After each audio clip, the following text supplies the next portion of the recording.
तालिबानी सब सोच रहे थे कि अमेरिका की फौज हटे तो इनको हम दिखाएं, और यहां बैठे तालिबान सोच रहे हैं कि ये योगी मोदी हटें और हम इनको मजा चखाएं।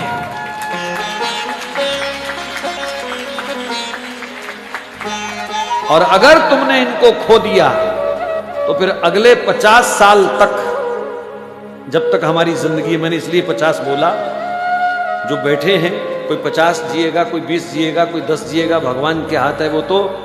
सिवाय रोने के हमारे पास कुछ नहीं होगा, हाथ मल मल करके छाती पीटने के सिवाय हमारे पास कुछ नहीं होगा। मैं उनका पक्ष सिर्फ इसलिए लेता हूं कभी कभी क्योंकि इन्होंने हमारे धर्म की सेवा की है, इन्होंने निष्काम होकर के हमारे देश की सेवा की है।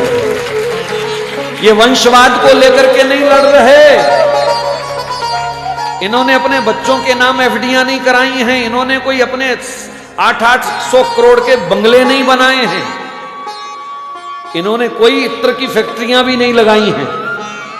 इनका जो कुछ है वो देश के लिए है, देश के हित में है। एक प्रधानमंत्री की मां और 10 बाई 10 के कमरे में रहती हो तो उस बंदे के तो चरण धो के पीने चाहिए हिंदू समाज को।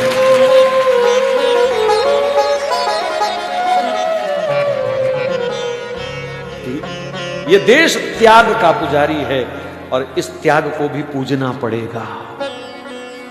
हो सकता है यहां कोई उनके विरोधी दल के बैठे हों, लेकिन अगर हिंदू हो तो फिर विरोध छोड़ दीजिए।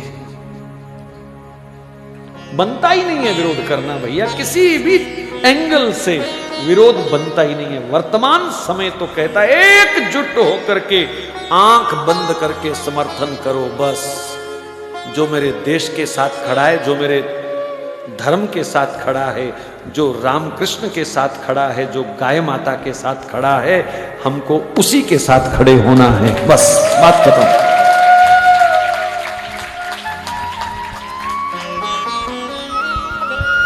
500 वर्ष का कलंक धुल रहा है अयोध्या में है? और फिर भी हम दूसरा कोई चिंतन दिमाग में लाएं तो ये बदकिस्मती के सिवाय और कुछ नहीं है। ये देश राम का है, ये परिवेश राम का है, और जो राम का सम्मान करे उनका सम्मान हमको करना ही चाहिए हर हालत में। कोई दूसरी राय नहीं है, बात खत्म। देश सुरक्षित है इन हाथों में और इन्हीं हाथों में रहना चाहिए, बात खत्म। बस हम तो एक ही प्रार्थना कर रहे हैं कि जब चाय वाला जाए तो गाय वाला आए, बस।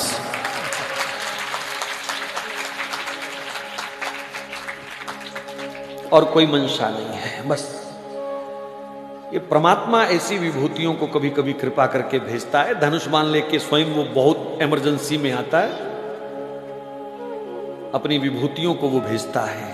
और ये भी विभूतियां हैं हमारी, इसलिए आंख बंद करके समर्थन करना चाहिए। ये मेरा आपको व्यक्तिगत सुझाव है, बस, और कुछ नहीं है। ये व्यक्तिगत सुझाव है। देश विदेश में बहुत लोग कथा को सुन रहे हैं, लाइव भी सुन रहे हैं, बाद में भी सुनेंगे। मैं सबको प्रार्थना कर रहा हूं, कम से कम अपना हित पहचानने की आदत डाल लो अब।